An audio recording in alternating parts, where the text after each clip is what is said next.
Inside the world's most violent prison, Carandiru Prison, Brazil. A city that became a cage. A prison the state lost control of. Long before the world learned the name Carandiru Prison, violence had already taken root inside its walls. From the outside, the prison looked like a concrete fortress rising out of São Paulo's northern districts, massive, sealed, imposing. From the inside, it felt less like a correctional facility and more like a city abandoned by its government. Carandiru was never meant to be the world's most violent prison.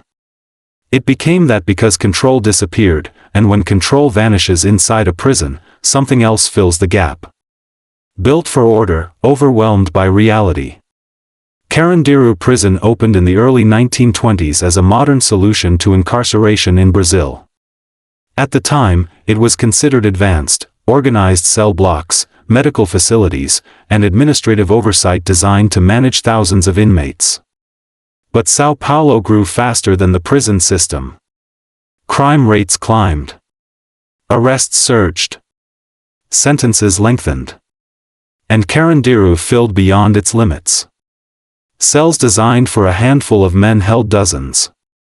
Hallways became sleeping areas. Sanitation collapsed under the weight of overcrowding. By the late 20th century, Carandiru held more than twice its intended population. That imbalance changed everything. When overcrowding turns dangerous. Overcrowding is not just a numbers problem. It's a power problem. When too many people are packed into too little space, authority fractures. Guards lose visibility. Rules become unenforceable. And survival replaces rehabilitation as the primary objective. At Carandiru, guards could no longer monitor daily life inside cell blocks. Entire sections of the prison became self-governed, not by law, but by force. Who ate? Who slept? Who was protected? All of it depended on informal hierarchies enforced by violence. A prison that became a city. Inside Carandiru, inmates built a society of their own. There were leaders, enforcers, mediators, and outcasts. There were rules, unwritten, but absolute. Break them, and punishment came swiftly. Money circulated. Contraband moved freely. Disputes were settled internally. The state still owned the prison. But it no longer ran it. Carandiru had become a city sealed behind walls, operating by its own laws. Violence as daily language. Violence at Carandiru was not rare or exceptional. It was routine. Fights broke out over territory, respect, debts, and survival. Weapons were improvised from whatever materials could be found. Fear traveled faster than any official rule. What made Carandiru especially dangerous was not constant chaos, but unpredictability. Calm could shatter in seconds. Guards on the outside. One of the most disturbing realities of Carandiru was how little control guards had inside the cell blocks. In many sections, officers remained outside locked gates, monitoring from a distance. Entering certain areas without backup was considered too dangerous. This created a paradox. The prison existed to enforce control. But control only existed at the perimeter. Inside, power belonged to whoever could hold it. Medical care in a collapsing system. Carandiru included a hospital wing, one of the largest prison medical facilities in Latin America. But even that system buckled under pressure. Injuries from violence were constant. Disease spread quickly in overcrowded conditions. Mental health deteriorated in an environment defined by fear and instability. Medical staff treated symptoms, not causes. Because the cause was structural. A reputation that spread beyond Brazil. As stories leaked out, Carandiru's reputation grew. Human rights organizations documented conditions. Journalists reported on overcrowding and abuse. Former inmates described a prison where survival required constant awareness and allegiance. Carandiru was no longer just Brazil's problem. It became a global symbol of what happens when incarceration systems collapse under pressure. The powder keg years. By the early 1990s, Carandiru was primed for disaster. Tensions ran high. Rivalries hardened. Authority was fragmented. And violence had become normalized. All it needed was a spark. And that spark came in the most ordinary way possible. The day everything broke. The event that would define Carandiru began with a dispute between inmates. Not a riot. Not an organized uprising. A fight. But in an environment already saturated with fear and resentment, that fight escalated rapidly. Guards lost control almost immediately. As chaos spread, the decision was made to call in military police. What followed would transform Carandiru from a violent prison into a historical turning point in global prison history. The state re-enters the prison. For years, the state had remained largely outside Carandiru's internal life. Now it returned, armed, aggressive, and determined to reassert control. The operation was swift and overwhelming. What happened during that intervention would shock Brazil and the world. But understanding it requires understanding what came before it. Because Carandiru's violence did not erupt in a vacuum. It was built, slowly, predictably, by neglect, overcrowding, and abandonment. Why Carandiru became so violent? Carandiru was not uniquely evil. It was uniquely ignored. Every warning sign appeared. Overcrowding. Loss of internal control. Routine violence. Systemic neglect. And each one was tolerated until catastrophe became inevitable. Violence was not imported into Carandiru. It was grown there. The moment before the world looked in. By the time global attention focused on Carandiru, it was already too late. The prison had crossed a threshold, from unstable to explosive. And the response would be final. The spark that ignited a powder keg. By October 1992, Carandiru Prison was already living on borrowed time. Years of overcrowding, neglect, and internal self-rule had turned the prison into a pressure vessel. Violence was normal. Authority was fragmented. Guards knew that real control inside the cell blocks no longer belonged to the state. All it took was a fight. Not a coordinated uprising. Not a political statement. Not a planned riot. A dispute between inmates escalated inside one pavilion, and within minutes, the situation moved beyond what prison staff could contain. Officers withdrew. Gates closed. Communication fractured. For the first time in years, the state faced a decision it had avoided repeatedly. Enter the prison, or lose it completely. The decision that changed history. As chaos spread, São Paulo authorities requested military police intervention. This decision was not made in isolation. It was shaped by years of frustration, fear, and political pressure. Carandiru had become an embarrassment to the state, a symbol of failure that everyone knew about but few wanted to confront. When military police were deployed, the mission was framed as a restoration of order. But the scale of the response signaled something else. This was not negotiation. This was not containment. This was a reassertion of power. When the state re-entered the prison, armed police entered the pavilion with overwhelming force. What followed was swift and devastating. Inmates were cornered.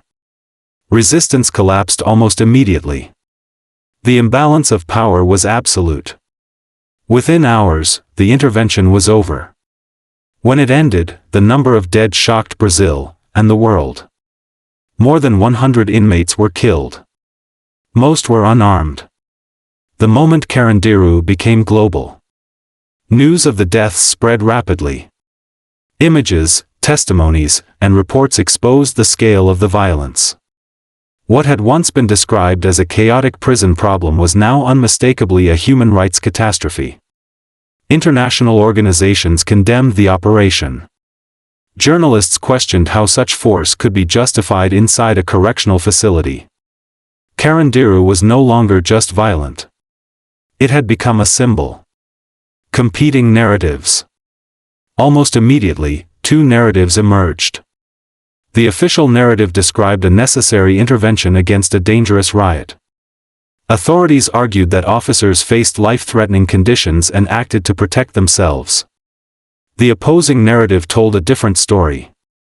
A prison already stripped of control, met with disproportionate force. An operation where lethal action far exceeded resistance. A massacre, not a riot. These narratives would clash for decades. The aftermath inside the walls. In the days following the operation, Carandiru Prison fell eerily silent. The internal inmate hierarchy was shattered. Fear replaced order.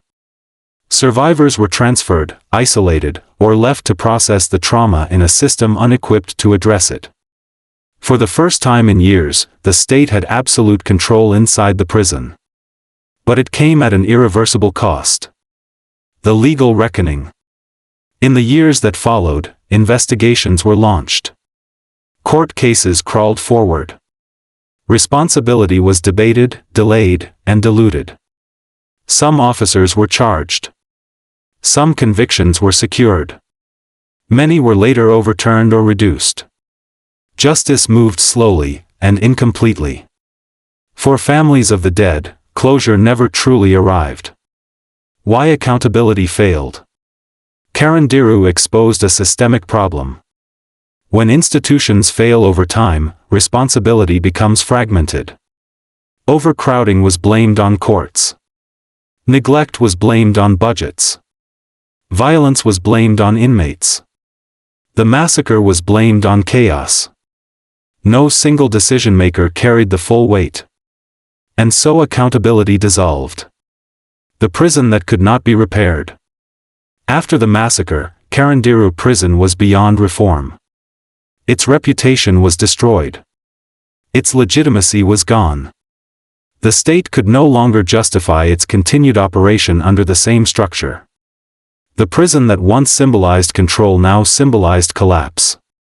The decision was made to shut it down. The end of Carandiru Prison. Carandiru Prison was gradually emptied and eventually demolished. The massive concrete structures that once held thousands were torn down. In their place, a public park and cultural spaces were created, a deliberate attempt to overwrite memory. But erasing buildings does not erase history. Carandiru's legacy remains embedded in Brazil's penal system and global prison reform discussions. What Carandiru taught the world. Carandiru revealed a truth many governments prefer to ignore. Prisons do not become violent overnight. They become violent when overcrowding is tolerated. Authority withdraws. Violence becomes normalized. Reform is postponed. By the time catastrophe arrives, it feels sudden, but it is always predictable. The difference between control and abandonment. Carandiru was not violent because guards were cruel. It was violent because the state abandoned daily control while maintaining ultimate power. That combination is deadly. When authority disappears internally but returns externally with force, outcomes are catastrophic. How Carandiru changed Brazilian prisons. After Carandiru, Brazil faced international pressure to reform its prison system. New facilities were built. Policies were revised. Oversight increased. But overcrowding persisted. Violence did not disappear. Carandiru did not solve Brazil's prison crisis. It exposed it. A global warning. Carandiru is often cited alongside other infamous prisons, not because of daily brutality, but because of what happens when systems fail for too long. It stands as a warning. Chaos invites force. Force invites tragedy. And tragedy leaves scars that last generations. The human cost that statistics can't capture. Behind every number from Carandiru was a life, unfinished, unresolved, erased in a moment of overwhelming force. Families never saw their loved ones again.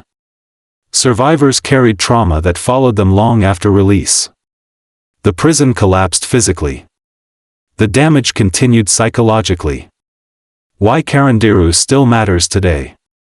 Carandiru Prison no longer exists. But prisons like it still do. Anywhere overcrowding is ignored. Anywhere authority withdraws. Anywhere violence becomes routine. Carandiru is not history. It is precedent. Final reflection. Carandiru Prison became the world's most violent prison not because violence was inevitable, but because failure was tolerated until force replaced governance. It was not one bad day. It was years of neglect condensed into hours of catastrophe. The lesson of Carandiru is simple and brutal. When prisons are allowed to collapse internally, the state will eventually reassert control, and when it does, the cost will be measured in lives.